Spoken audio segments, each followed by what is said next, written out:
আপনারা শুনছেন রামকৃষ্ণদেবের কাহিনীর তৃতীয় পর্ব। দ্বিতীয় পর্বের লিংক এই ভিডিওর ডেসক্রিপশনে দেয়া থাকবে।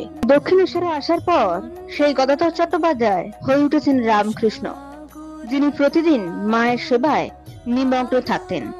কিন্তু তার অন্তরে ধীরে ধীরে গভীর প্রশ্ন জাগছিল, মা একই রূপে আছেন নাকি সব রূপে? এই অনুসন্ধান তাকে নিয়ে যায় তিনটি প্রধান আধ্যাত্মিক পথে: তান্ত্রিক, বৈষ্ণব ও বেদান্ত। রামকৃষ্ণদেব প্রথমে তান্ত্রিক সাধনায় প্রবেশ করলেন।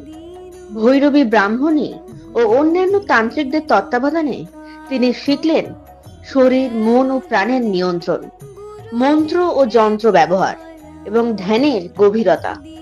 প্রতিটি সাধনার ধাপে তিনি অনুভব করলেন মা কেবল মূর্তিতে নয়, সর্বত্র বিরাজমান। পরের পর্বে আমরা জানব সারদা মা এবং রামকৃষ্ণদেবের দক্ষিণেশ্বরের সাক্ষাৎ।